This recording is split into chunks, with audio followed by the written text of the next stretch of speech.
Je me présente Elisabeth Garand, directrice du Centre Justice et Foi, qui, pour certains qui êtes des habitués, savez qu'habituellement ce n'est pas moi qui anime, mais c'est mon collègue Agustin Nicolas Aucol, qui est en sabbatique en ce moment. Alors ça me fait plaisir d'être présente avec, pour le moment, 2 personnes ressources. Nous avions prévu à l'annonce 3 personnes ressources. On espère qu'il arrivera, mais on en a 2 excellentes avec nous qui vont certainement pouvoir occuper une bonne partie des commandes que nous avions pour cette soirée. Pour les gens qui sont moins familiers avec la formule des soirées relations, alors on va dans un premier temps, d'ici à la pause, donner la chance aux personnes ressources d'intervenir, de nous présenter les différents éléments selon les commandes qui leur ont été faites. On aura ensuite un temps de pause suivi d'un échange avec les panélistes. Alors, si jamais ils sont 2, ils auront une petite marge de manœuvre un peu plus grande pour leur prise de parole. S'ils sont 3, ils n'ont habituellement que 20 minutes. Et comme ce sont des gens qui ont une longue expérience sur les enjeux de l'eau, ils en ont bien plus à dire que le temps qu'on leur donne. Donc, au moment de l'échange, c'est l'occasion de leur permettre d'aller plus loin, de préciser des choses et aussi de poursuivre l'échange avec eux. Vous avez sur vos sièges une petite feuille jaune. Je vous le dis déjà, je vous le rappellerai avant la fin, que ça nous rend toujours service que vous preniez le temps d'indiquer comment vous avez entendu parler de cette soirée, mais aussi que vous puissiez nous faire part de vos commentaires à la fin de la soirée, de façon à nous aider à évaluer et à préparer des suites lors de d'autres événements. Donc, c'est votre possibilité de nous dire votre point de vue avant de quitter. Il y aura aussi des feuilles qui circuleront un petit peu plus tard pour les courriels. Certains d'entre vous sont déjà sur nos listes courriels, d'autres ne le sont pas. Si vous avez le désir d'être tenu informé de nos activités, ce sera l'occasion de prendre note de ces courriels et de vous informer des prochaines activités. Alors, le thème de l'eau qui a été choisi et qui nous occupera ce soir est évidemment une question extrêmement importante. C'est une question qui touche toutes les populations, tous les êtres humains. Je lisais dans des données cette fin de semaine qu'il y a chaque jour 1 millier d'enfants qui meurent à cause de maladies liées à la qualité de l'eau, qu'il y a des millions de personnes qui n'ont pas accès à une eau de qualité et que selon les Nations Unies, plus de 700 millions de personnes n'ont pas accès à une eau potable. Évidemment, la question de l'eau, elle touche l'ensemble de l'humanité, mais elle nous touche peut-être d'une façon encore plus particulière au Québec, puisque l'eau est très présente. C'est à la fois notre grande richesse. Elle est aussi importante, l'eau, parce on a le magnifique fleuve Saint-Laurent qui occupe notre imaginaire, qui occupe une place importante dans la façon de construire aussi notre identité, dans la façon de préciser notre territoire. Et donc, on a voulu aussi, par cette soirée, ne pas regarder uniquement les enjeux de détérioration de l'eau, mais aussi de regarder la dimension symbolique et l'impact sur notre imaginaire collectif de la question de l'eau. Vous savez probablement que le 22 mars sera la Journée mondiale de l'eau. On est un petit peu en amont, ce qui nous permet certainement d'aborder un certain nombre de questions qui nous préoccuperont et nous feront peut-être bouger davantage en perspective de ces ces journées particulières qui devraient être, ce sont des questions qui devraient nous préoccuper à tous les jours, mais que nous pouvons, d'une façon plus particulière, nous mobiliser, nous interroger, interpeller, agir à cette occasion-là. Donc, en vue du 22 mars, je pense que notre soirée va faire œuvre utile pour essayer, donc, je l'ai dit tout à l'heure, de voir les dimensions symboliques et culturelles, de voir les projets et activités qui menacent l'eau que nous avons en abondance au Québec et qui est un bien non pas commercial, mais un bien commun. Et de voir aussi est-ce que nous avons les mesures en place de façon à protéger et à faire face à ces menaces qui pèsent sur l'eau du Québec. Alors, pour le moment, nous envisageons de faire la soirée avec André Beauchamp et Martine Châtelain, que je présenterai à tour de rôle au moment de leur prise de parole. S'il arrive en cours de route, nous s'ajoutera M. Daniel Green à notre soirée. Alors, je commence par André Beauchamp, qui a peut-être pas besoin de présentation parce que plusieurs le connaissaient. Il est théologien. Il collabore depuis 30 ans, en fait. On est dans la presque 30e année au Centre Justice et Foi à divers titres, dont celui de chercheur associé de membre du conseil d'administration.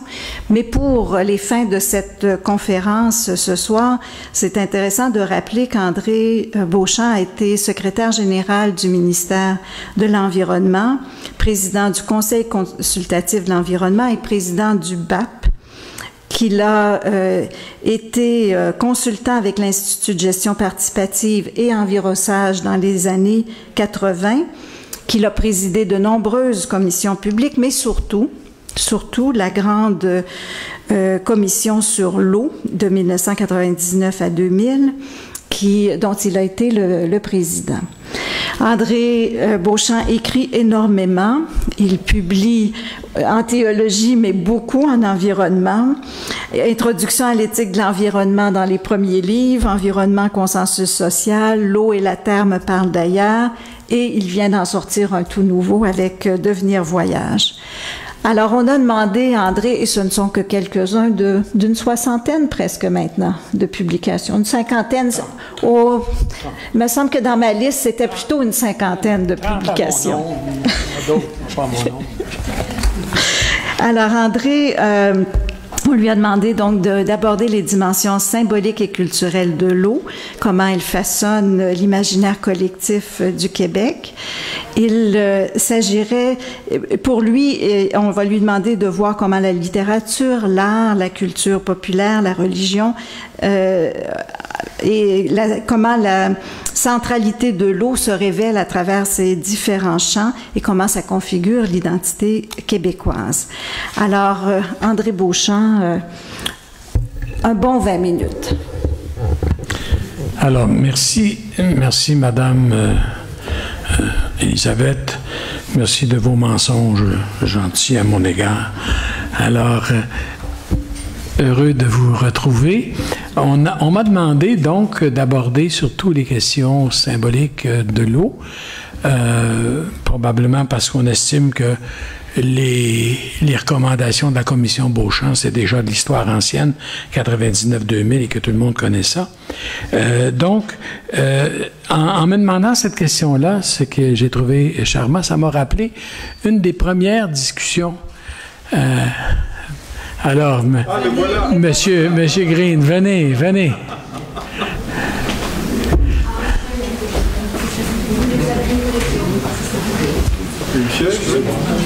Oui. Vous venez de calmer une angoisse. Les gens pensaient que vous y seriez pas, alors. Donc, ça m'a rappelé le début de la commission. Quand nous avons commencé, les deux autres commissaires, Mme Galichan et Camille Genet, et quand on a commencé à travailler, On a fait venir d'abord les représentants des différents ministères provinciaux et fédéraux pour leur demander leur juridiction sur l'eau puis la documentation qu'ils avaient. Et moi, j'ai estimé qu'il fallait qu'on essaie aussi de faire une soirée sur la dimension symbolique et culturelle de l'eau. Et ça a été une discussion assez vive à l'intérieur de la commission parce que ça rompait avec la tradition du BAP qui jamais s'était aventuré à une telle idée. Et j'ai tenu mon bout. Et finalement, à force de discussion, les deux autres commissaires étant fort intelligents se sont rangés à mon opinion. Et on a fait donc une première une soirée sur la dimension symbolique de l'eau. Le problème, c'est qu'il fallait qu'on soit animateur du débat, mais on n'avait pas à intervenir comme tel dans le contenu du débat, puisque quand on préside une audience, on doit être autant que possible à distance ou pour se compromettre d'une manière définitive.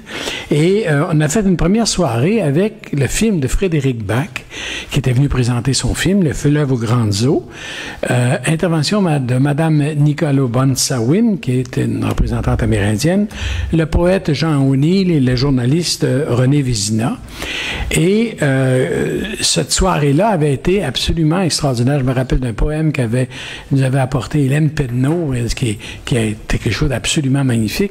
Et les gens ont pu commencer à parler de l'eau, pas juste techniquement, mais d'une manière vitale, viscérale. Qu'est-ce que c'était pour eux que l'expérience de l'eau? Alors, j'en dis 3 dimensions. D'abord, le Saint-Laurent. Deuxièmement, la dimension symbolique comme telle. Ensuite, la dimension spirituelle. Et un retour sur l'inquiétude globale que nous avons à l'égard de l'eau. D'abord, on ne peut pas parler de l'eau au Québec sans parler du fleuve Saint-Laurent. Bon, parce que c'est l'organisation, tout le corps du physique du Québec repose sur la vallée du Saint-Laurent. Dans les années 50 et 40, vous vous rappelez peut-être les anciens qui avaient une chanson qui disait « Quand notre Laurencie se glisse dans la nuit ». Hein? C'était une espèce de cantique qu'on chantait. Et ce qui est intéressant, c'est que justement, au nord du fleuve, il y a le bouclier laurentien, bien sûr, et il y a une série de montagnes qu'on appelle les Laurentides. Je me rappelle d'une fois, j'ai expliqué ça à quelqu'un, il était tout surpris. Je pense qu'il pensait que les Laurentides venaient de la bière. Mais les Laurentides, c'est le pays du Saint-Laurent, voyez-vous? Et la Laurencie, dans les années 50, avant qu'on parle du Québec et de l'indépendance du Québec, il y avait des gens qui évoquaient cette idée-là d'un pays qui pourrait s'appeler la Laurencie. Alors, tout le Québec méridional est articulé sur le Saint-Laurent, depuis la Côte-Nord, la Gaspésie, le bas du fleuve, Trois-Rivières, Montréal. Les rivières qui viennent s'y joindre, certaines qui ont une dimension absolument extraordinaire, la Saint-Charles à Québec, bien sûr, la Chaudière, le Saguenay, le Saint-Maurice, la Yamaska, le Richelieu, l'Outaouais, et là, j'en ai passé pas mal. C'est toujours du fleuve que les Amérindiens appellent le chemin qui marche, que l'on partait pour aller pénétrer dans le pays, au lac Saint-Jean, ou pour s'aventurer vers l'ouest, jusqu'au Grand Lac, et via l'Outaouais et ses affluents vers la baie d'Hudson, et ensuite vers le territoire de l'Amérique. Le fleuve, c'est la porte de l'Amérique, et c'est là que les premiers explorateurs français, vite devenus métis, ont retracé l'embouchure du Mississippi. Je pense à Jacques Marquette et à Louis Joliette, à leurs compagnons, mais aussi à bien d'autres qui avaient essaimé un peu partout et exploré d'autres facettes du territoire en nommant partout des patronymes français. On les a encore dans bien des États des États-Unis. Tout près d'ici, remontez le Richelieu et tout de suite, vous allez tomber vers un beau grand lac qui s'appelle, comme par hasard, le lac Champlain. Bon. Alors, depuis un siècle, on nous a pratiquement volé le fleuve. On l'a volé à la population, on a privatisé les berges. On a déployé la navigation en procédant à ce qu'on a appelé la canalisation du Saint-Laurent, qui est probablement au plan écologique le pire coup que le fleuve a pu manger depuis un siècle pour pousser le trafic maritime jusque dans les Grands Lacs et faisant du fleuve ce qu'un spécialiste était venu nous dire, un spécialiste du fédéral, j'imagine qu'il a dû être congédié par M. Harper après ça, une autoroute pour bateaux. Hein? Alors, les municipalités n'étaient pas en reste de leur côté en bétonnant les berges et en déversant leurs égouts. Bon, jusqu'en 1980 au Québec, et les municipalités ne traitaient pas leurs eaux usées. Il a fallu donc les années 80 pour que se mette en place un programme d'assainissement bien timide, mais quand même qui a équipé les municipalités importantes d'instruments au moins pour atténuer la pollution.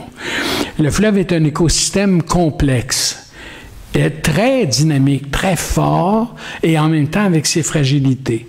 Je comprends que les citoyens disent « ne touchez pas à mon fleuve ». Notre imaginaire au Québec est donc constamment nourri par l'eau, les lacs et les rivières, par la glace et la neige. On pense à certaines chansons de Vigneault, bien sûr.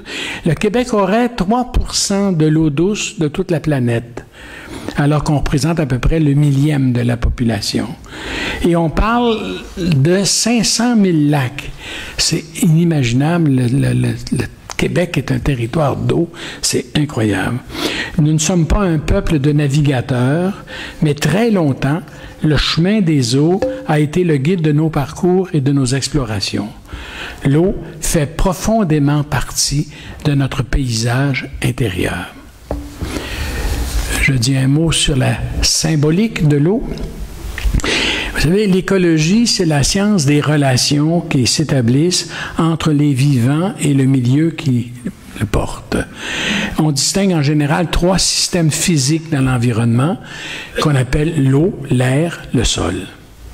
L'air représente le souffle, l'intériorité, le dedans, ce qu'il y a de plus intime en soi, mais aussi ce qui échappe à la lourdeur des choses, ce qui va vers le haut, évidemment, dans l'imaginaire, vers le ciel. Hein? L'air évoque donc la spiritualité, ça nous vient du terme grec pneuma, qui veut dire esprit ou souffle. On en a gardé les racines encore dans 4 petites choses qu'on met en dessous de notre auto qu'on appelle des pneus. Hein? Alors, donc, c'est le côté respirant de nous, le côté divin de l'expérience humaine. Le sol, pour sa part, représente le côté lourd et matériel des choses, la réalité concrète, fragile, tangible, avoir les 2 pieds sur le sol. On dit sol ou terre, mais le mot terre ici désigne pas la planète. Il désigne vraiment le sol lui-même. On dit en anglais land. Hein? C'est pas the earth, c'est the land. La terre est nourricière et maternelle, mais elle est aussi humus, qui nous a laissé dans la langue les mots humble, humilité, homme, humanité. La terre symbolise la fragilité humaine. Tu es poussière et tu retourneras en poussière, mais l'ensevelissement au ventre de la terre est aussi une semence, une dormition. La terre représente le corps. Si l'air évoque le divin et la terre le corps, la chair, l'eau représente la vie elle-même. Les scientifiques pensent que la vie a commencé dans l'eau. Sans eau, pas de vie. On peut penser aux eaux primordiales du ventre de notre mère, d'abord embryon, puis fœtus. Ou à cette eau rouge qui circule sans cesse à travers notre système sanguin et dont le bruit ressemble aux vagues de la mer. Quand j'étais jeune, on nous disait de placer une coquille à l'oreille, on entendait battre évidemment notre propre sang dans l'oreille, et on disait c'est le bruit de la mer que tu entends. Hein? Et si vous avez subi un examen qu'on appelle le Doppler, c'est extraordinaire d'entendre ça, d'entendre toute l'eau qui ruisselle dans notre système. Alors, comme tout symbole, l'eau dit à la fois la mort et la vie. La mort, c'est la noyade, le déluge, l'inondation. C'est la violence du torrent. C'est la mer sans fond. On se rappelle le poème de Victor Hugo. Ô combien de marins, combien de capitaines qui sont partis joyeux pour ces courses lointaines. Dans ce mort, nos horizons se sont évanouis. C'est la mer Rouge qui se referme et noie les troupes du Pharaon. Mais l'eau est également un solvant prodigieux, un purificateur essentiel. L'eau lave, nettoie, assainit, purifie. Les grandes victoires médicales du 18e et 19e siècle viennent du mouvement hygiéniste et d'un usage extensif de l'eau, une eau dont on surveille également la qualité, parce qu'on s'est aperçu que l'eau polluée engendrait des maladies importantes, notamment toutes les recherches autour du choléra au 19e siècle. L'habitat urbain moderne postule de hauts niveaux de consommation d'eau, rarement moins de 200 litres par jour par personne et parfois beaucoup plus. Il ne faut pas que je parle trop dans le micro. Ah, c'est correct. La dimension spirituelle de l'eau, dans la tradition biblique, l'eau est d'abord, et ça c'est très étonnant, signe de mort. Les gros poissons sont des monstres marins.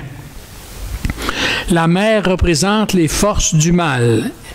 Et c'est miracle si l'arche de Noé peut protéger la vie contre les fureurs des flots vengeurs. Dans les évangiles, l'Église ressemble à une barque fragile ballottée par les vents et le Seigneur semble dormir à l'arrière, indifférent à la mer déchaînée.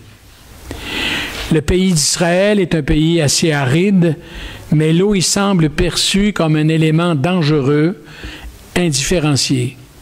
L'Esprit de Dieu planait sur les eaux d'en haut, bien sûr, parce qu'on a une représentation avec une calotte, et les eaux d'en bas qui peuvent émerger à leur tour et venir nous inonder. Ambivalence, donc, profonde de l'eau.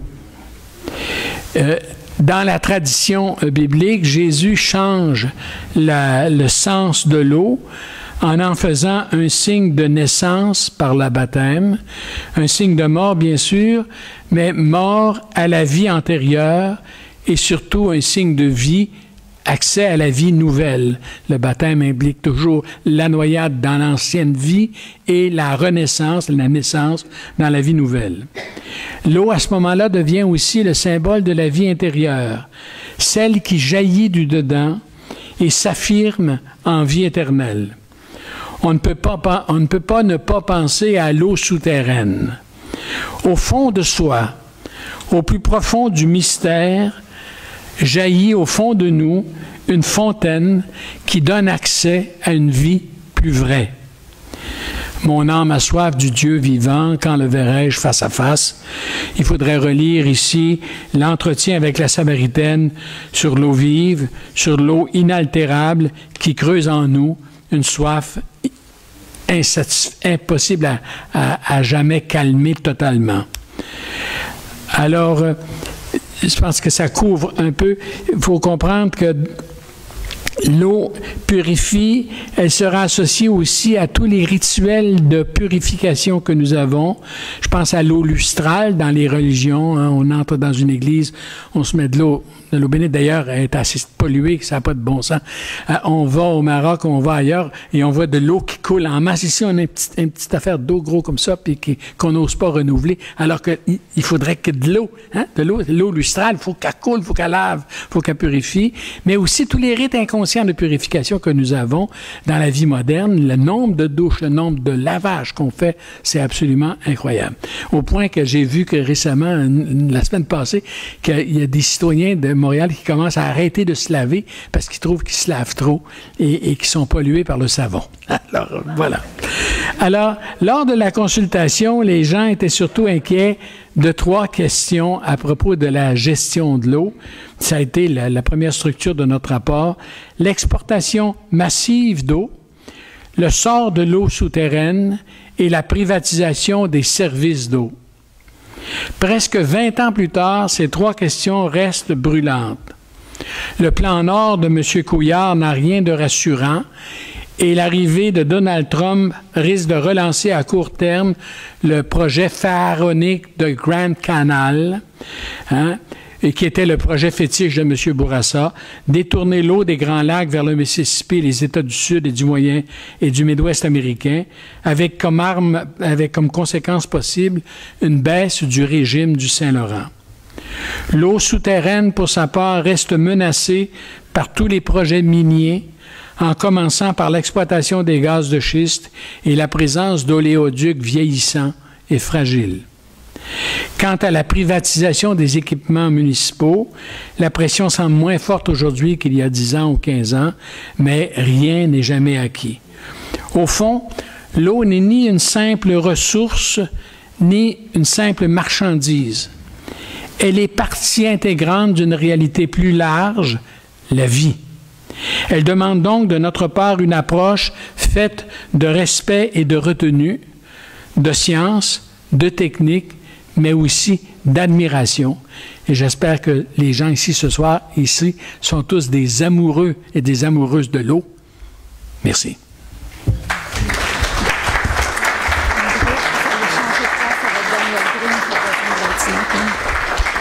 Alors, j'avais dit à André de changer de place pour venir ici, mais il va retourner à sa place à la gauche. Et M. Green, vous allez venir à ma droite. Merci, André, d'abord pour la présentation qui ouvre bien notre rencontre en nous rappelant un lien plus affectif, plus global avec nos vies de l'eau, mais aussi en ouvrant à la fin dans ce rapport important entre des questions très concrètes, sociopolitiques. Alors, ça ouvre bien les deux prochaines interventions, celle de Daniel Green et ensuite de Mme Châtelain.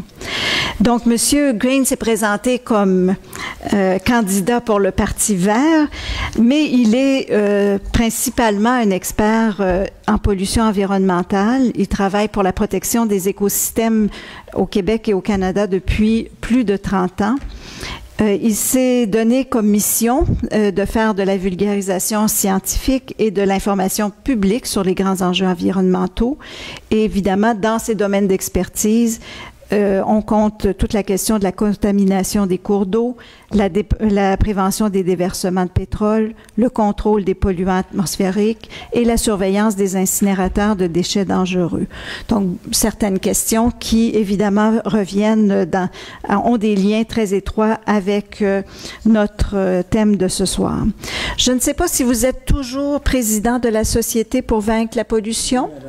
Alors, donc, un engagement que vous avez de longue date.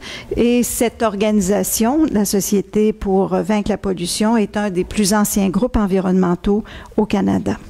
Ce que nous avons demandé à M. Green est de nous présenter quels sont les projets, les activités qui actuellement menacent l'eau au Québec en tant que bien naturel et commun. Il va nous aider à prendre conscience des sources d'où proviennent les différents dangers qui menacent l'eau du Québec actuellement.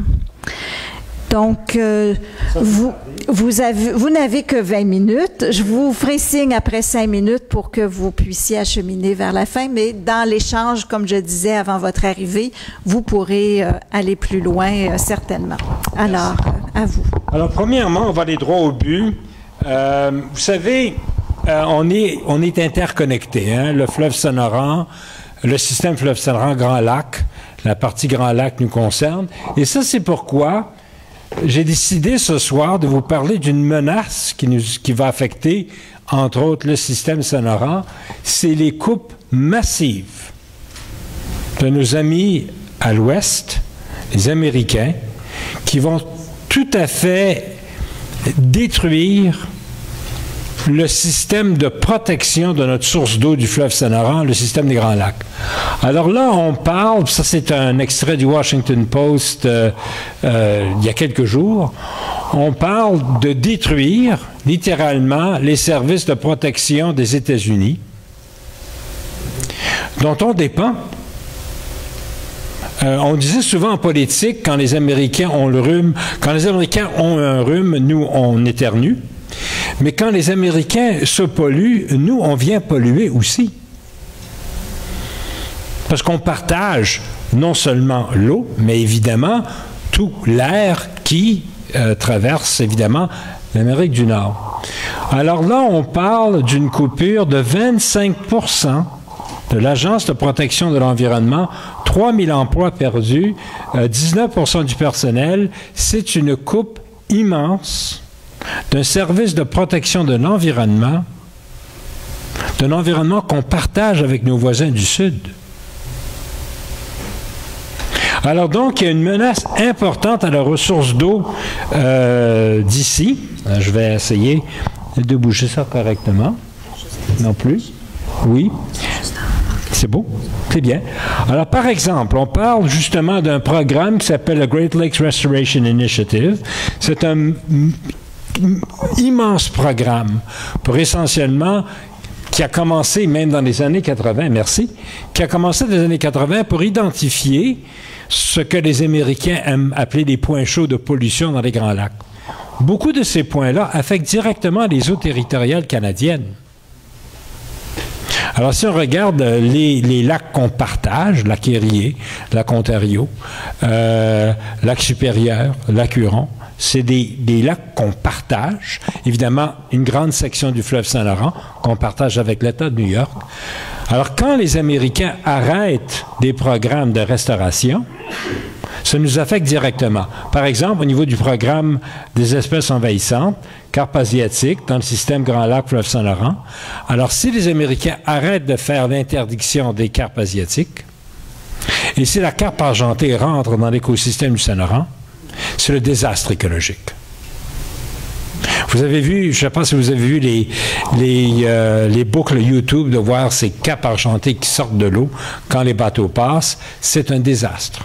Si ça rentre dans le Saint-Laurent, bien, on perd l'écosystème du Saint-Laurent, on va perdre notre pêcherie de saumon atlantique. C'est des poissons filtreurs qui mangent essentiellement tout le zooplancton, le phytoplancton, qui est à la base de la chaîne alimentaire du fleuve Saint-Laurent.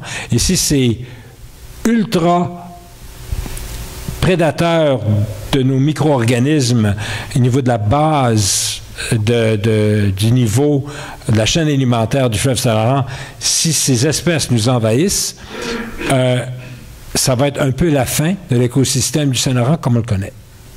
On parle d'une pollution biologique, ici.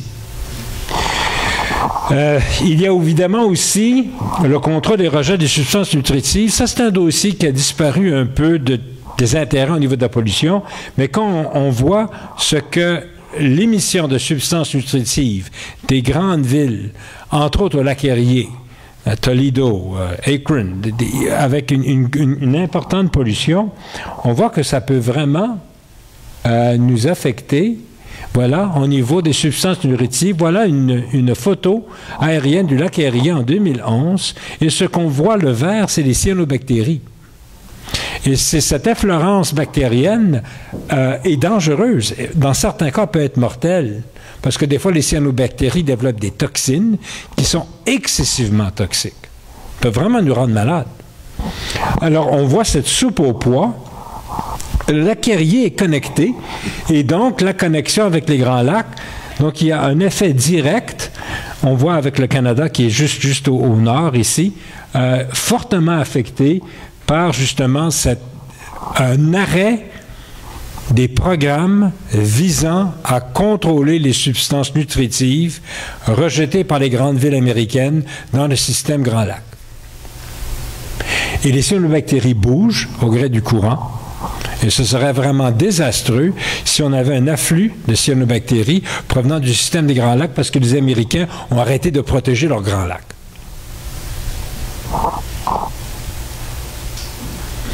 Voici un exemple de tous les sites toxiques sur la frontière canado-américaine. Et on remarque en particulier dans le système des Grands Lacs, on voit Détroit, Chicago, Minneapolis, Cleveland. Regardez la concentration de sites toxiques dans les Grands Lacs. Si les Américains arrêtent de contrôler les épanchements toxiques de tous ces sites toxiques frontaliers, c'est le Canada qui va y manger. Alors, encore une fois, c'est bien important que dans l'ère Trump, de s'assurer que notre système Saint-Laurent ne soit pas pollué par les Américains parce qu'ils ont un président qui trouve que le militaire, c'est plus important que la protection de la ressource eau.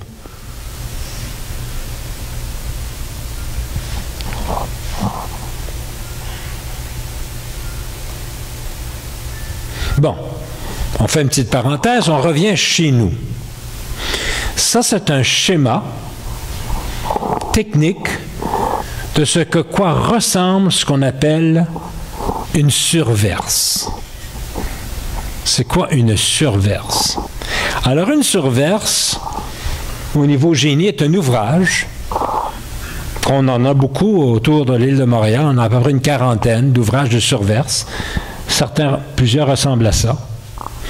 Alors, quand il y a trop d'eau dans le système, quand il y a trop d'eau dans nos égouts, après une pluie, après la fonte des neiges, cette eau, ce trop plein d'eau est mélangé à nos égouts. Et vu que nos tuyaux et notre usine d'épuration est limitée au niveau de sa capacité, le trop plein est déversé dans le fleuve et dans la rivière des Prairies. Ça concerne Montréal et toutes les municipalités du Québec, ils ont des ouvrages de surverse.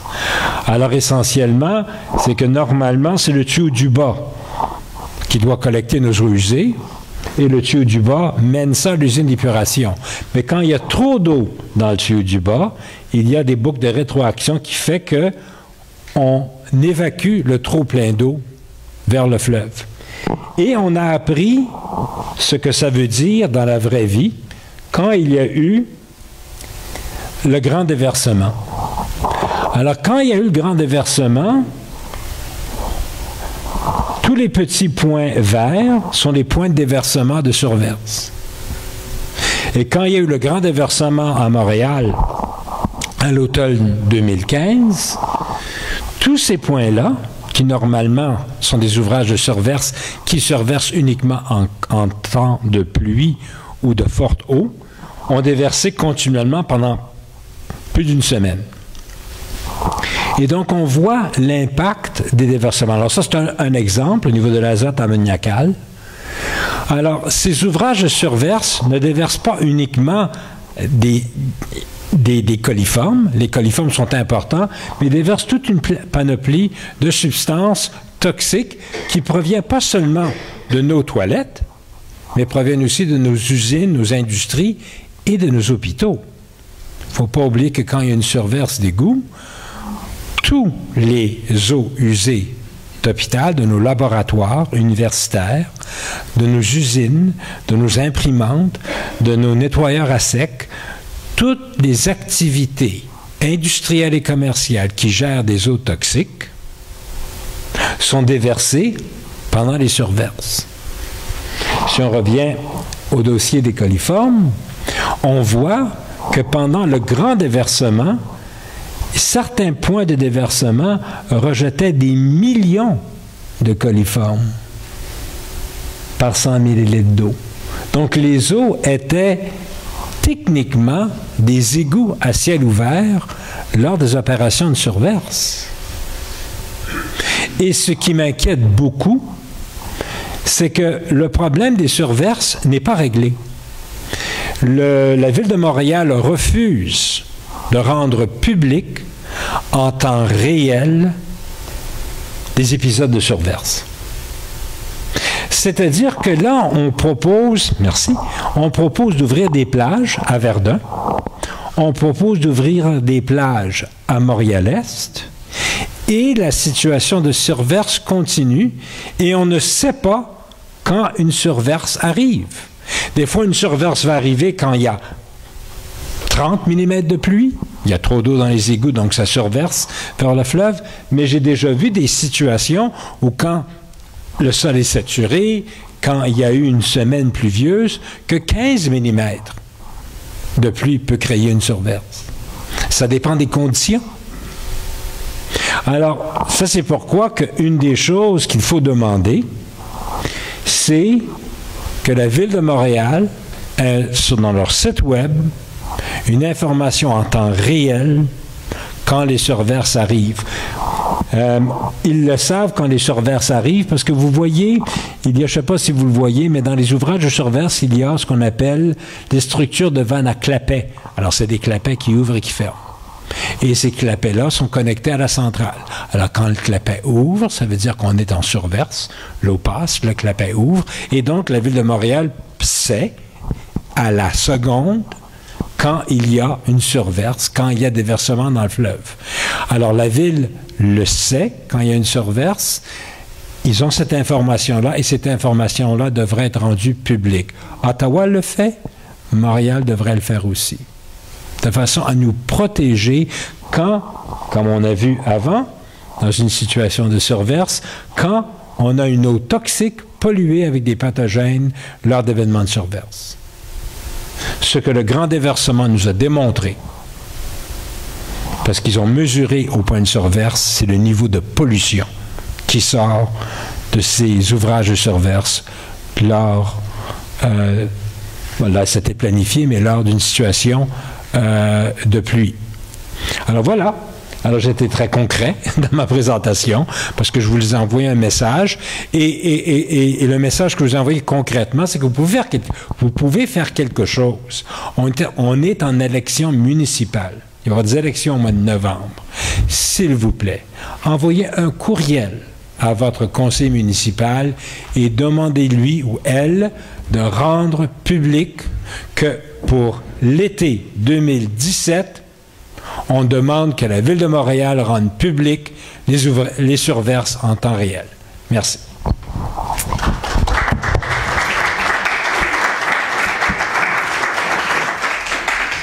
Merci beaucoup, Monsieur Green.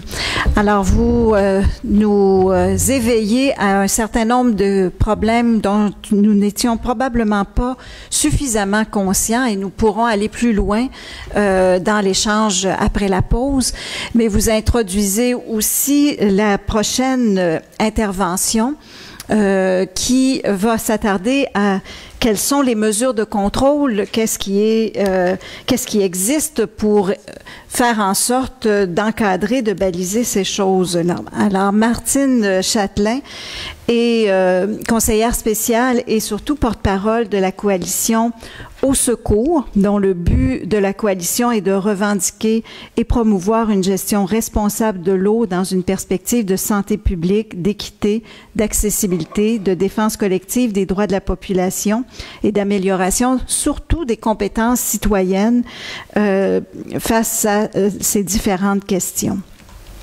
Alors, Martine Châtelain a une longue carrière en éducation et assez rapidement, elle nous partageait qu'elle a été impliquée avec les projets d'école Brotman, qui ont été ses premiers pas en environnement, mais 30 ans plus tard, elle est sur toutes les tribunes et sur différentes questions au nom de la coalition Au Secours, mais en lien aussi avec de nombreux groupes.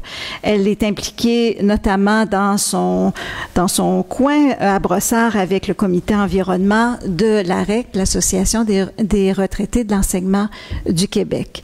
Alors, donc, c'est pour la même consigne pour Mme Châtelain, 20 minutes.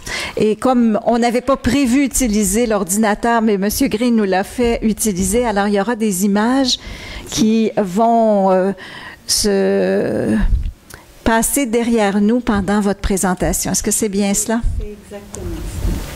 Je vais partir ça. On va espérer que ça se promène tout seul. Vous allez prendre l'eau. Oui.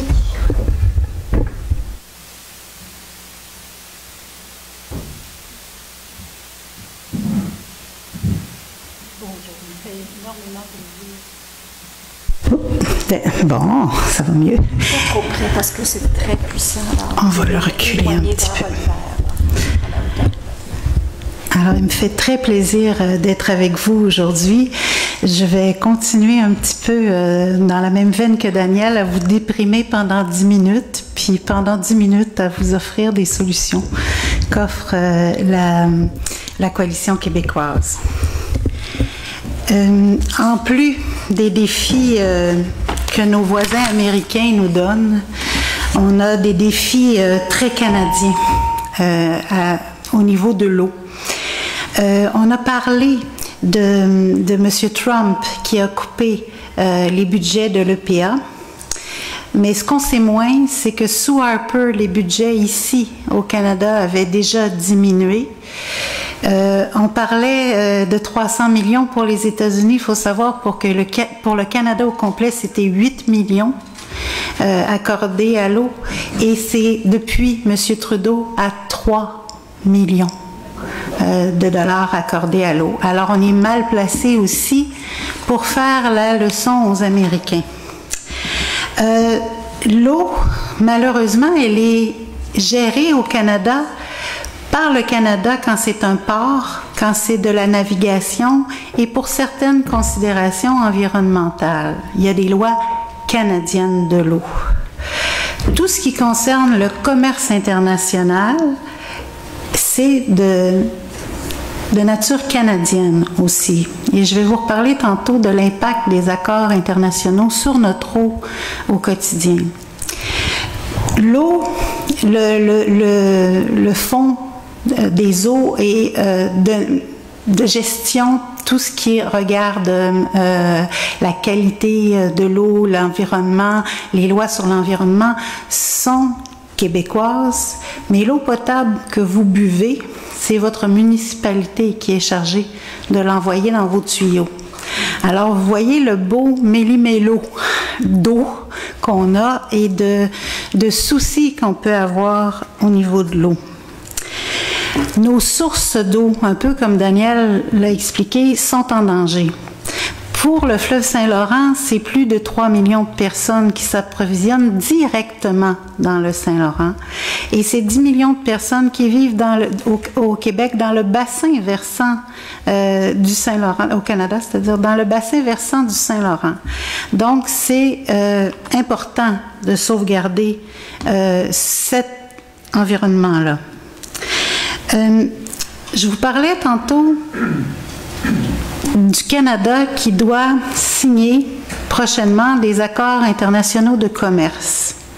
Il faut savoir que ces accords-là, tantôt M. Beauchamp nous a parlé de l'importance de l'eau en vrac et de l'importance de la privatisation. À Au Secours, on a toujours dit que l'eau est un bien commun, un bien commun qu'on doit se partager ensemble et qui devrait être géré par des élus imputables et responsables de ce qu'ils font. Parce que des élus imputables et responsables de ce qu'ils font, on peut les contrôler. Si malheureusement cette eau-là est donnée aux grandes multinationales, nous n'avons plus aucun contrôle sur cette eau. Et c'est ce qui risque d'arriver avec nos accords internationaux de commerce. C'est qu'il pourrait y avoir une entrée, si jamais une station d'épuration, si des installations d'eau étaient privatisées, elles seraient régies par les accords de commerce internationaux parce que l'eau n'a pas été exclue des derniers accords signés, entre autres, avec l'Union européenne. Donc, un des problèmes qu'on pourrait avoir, c'est d'avoir des multinationales qui viennent faire des appels d'offres à des municipalités québécoises. On ne pourrait pas à ce moment-là choisir, on serait accusé de protectionnisme, on ne pourrait pas choisir des entreprises d'ici et on serait assujetti à ce qu'on appelle le régime d'arbitrage international des litiges commerciaux. Et on sait qu'en ce moment, le Canada est poursuivi dans le cadre des accords internationaux pour un moratoire qui avait été mis sur le lit du fleuve Saint-Laurent par Mme Normando pour protéger toute la partie exploitation du pétrole et des gaz de schiste. Elle avait mis un moratoire sur une partie du fleuve Saint-Laurent et il y avait une compagnie, Lone Pine Resources, qui avait des claims, c'est-à-dire à qui les droits de sous-sol appartenaient, qui poursuit actuellement le Canada pour plusieurs centaines de millions de dollars. Donc, c'est des choses très, très concrètes auxquelles on devrait faire face si le Canada signe ces accords internationaux-là, même si on est une petite municipalité du Québec, on doit faire attention à ça, parce qu'à partir du moment où une petite municipalité donne une partie de ses infrastructures de l'eau au privé, c'est ce qui risque de lui arriver. Tantôt, on a parlé de coupure de l'EPA de 97% de son budget pour la partie Grand Lac. L'EPA faisait aussi des interventions très concrètes en Montérégie, près de la baie Missisquoi, pour aider les producteurs agricoles à mettre moins de phosphore. Le phosphore, c'est ce qui cause la cyanobactérie, la belle boue verte, eau verte qu'on a vue dans le diaporama de Daniel.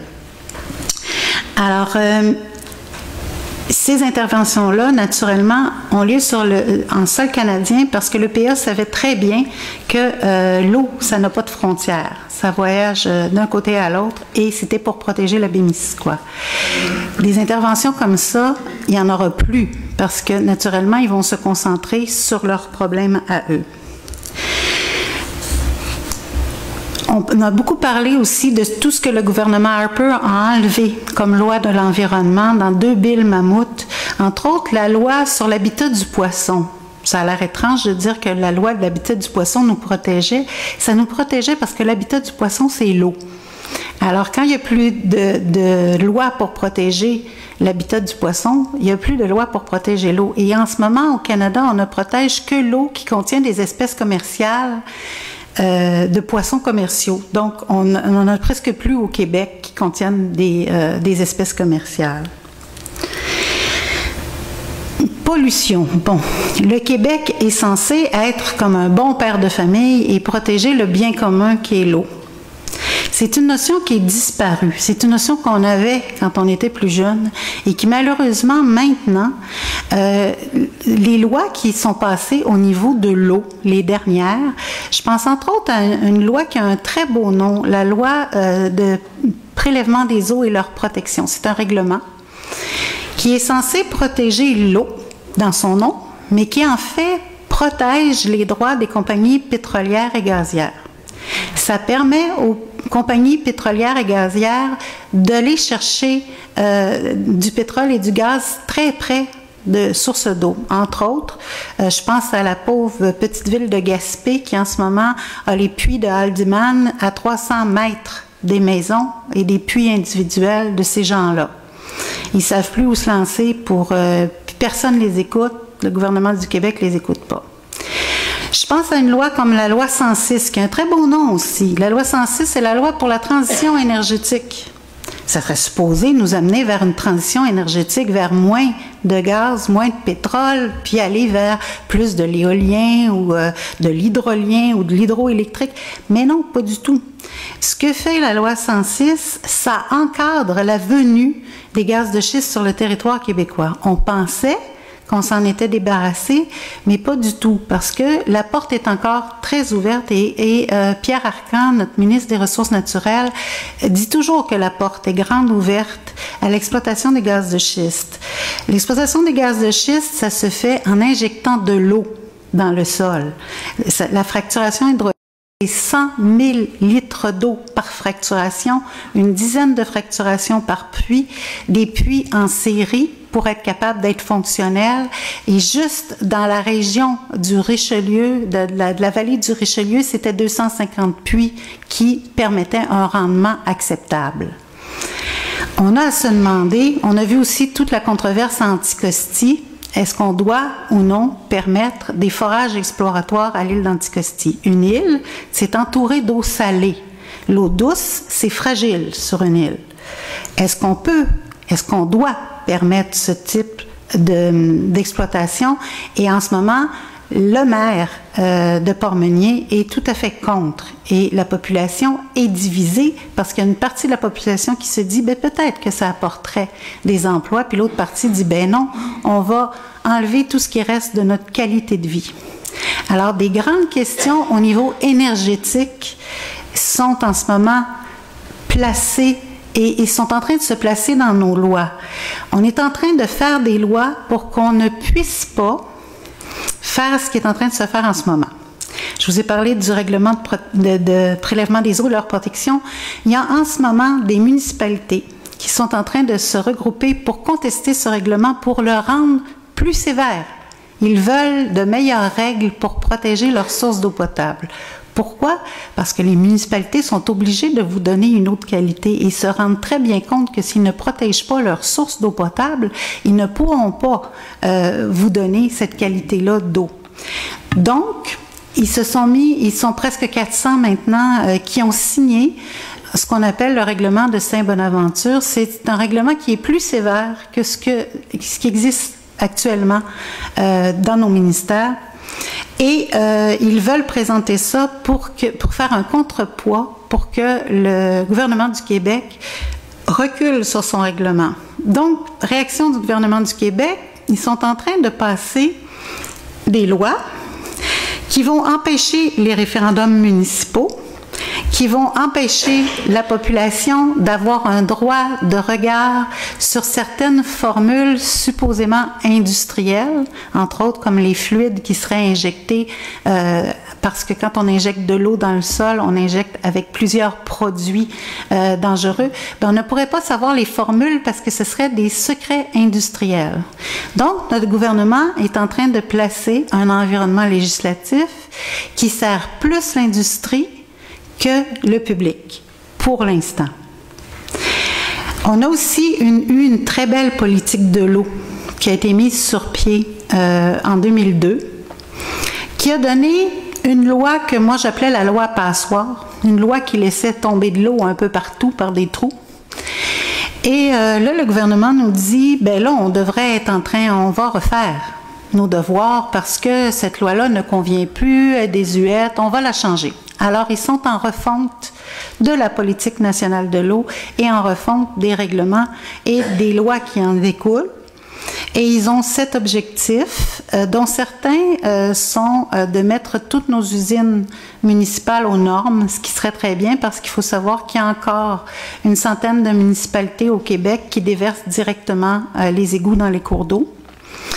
Donc ça, c'est très bien, mais aussi des choses un peu étranges comme un côté plus mercantile où on va vendre nos technologies de l'eau à des pays étrangers pour pouvoir financer le système de l'eau.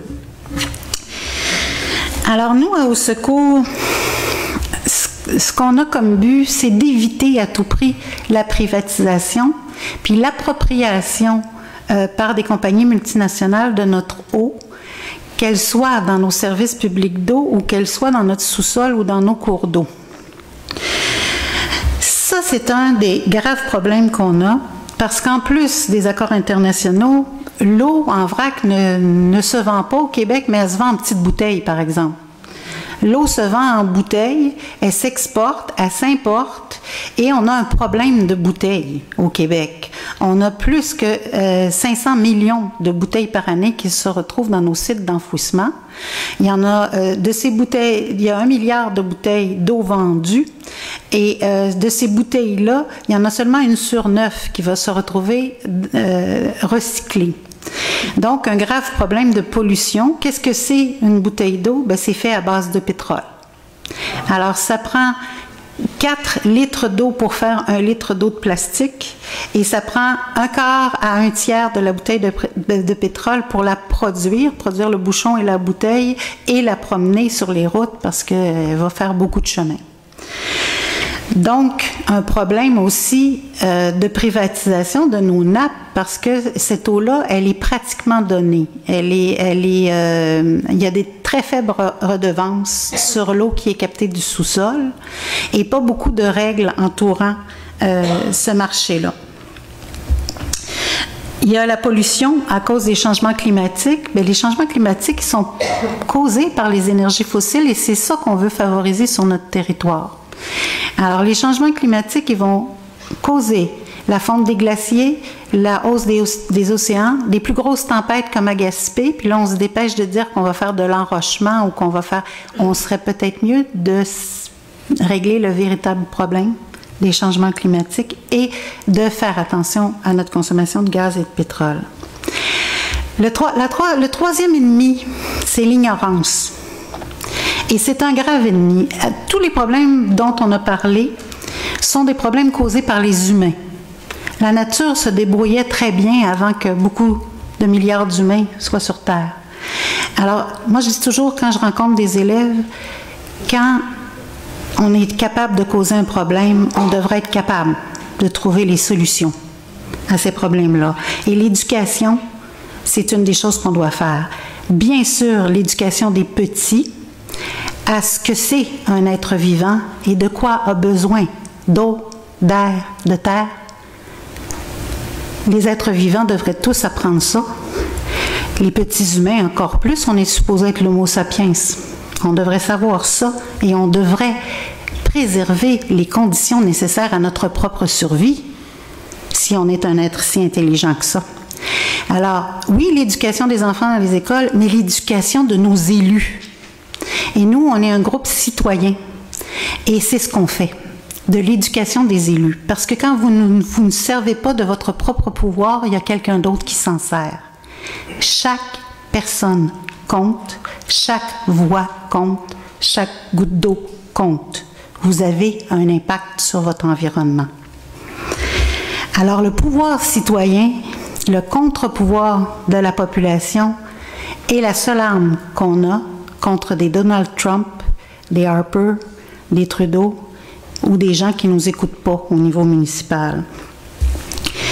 L'éducation, le pouvoir citoyen, première solution. Deuxième solution, l'éducation, la recherche, la connaissance de comment fonctionne un système d'eau, de la recherche pour aller vers quelque chose de plus holistique. On a été beaucoup interventionnistes techniques. On a des bonnes techniques pour nettoyer l'eau.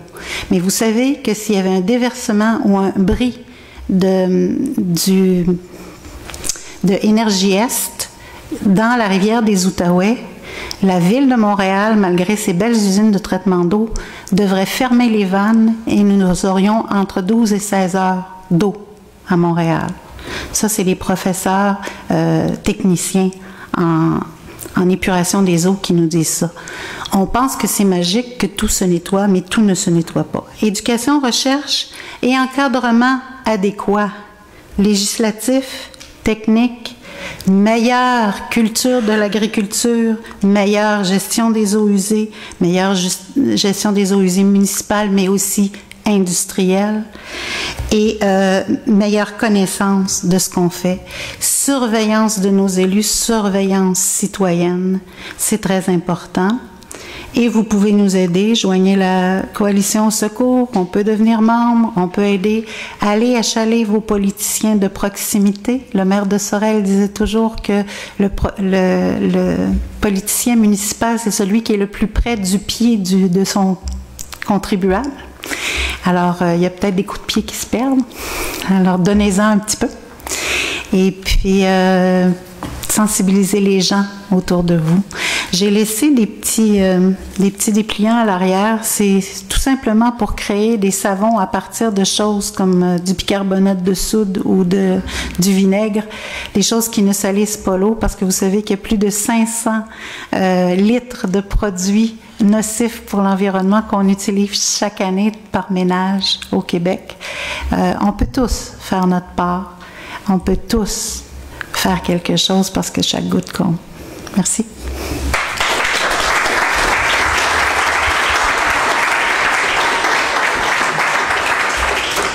Alors, merci beaucoup, Madame Châtelain, pour ce tour de ce qui peut se faire et qui ouvre très bien la dernière partie d'échange avec notre public, parce qu'il me semble que c'est l'objectif que nous avons d'être plus actifs comme citoyens, citoyennes en sortant de cette salle aujourd'hui.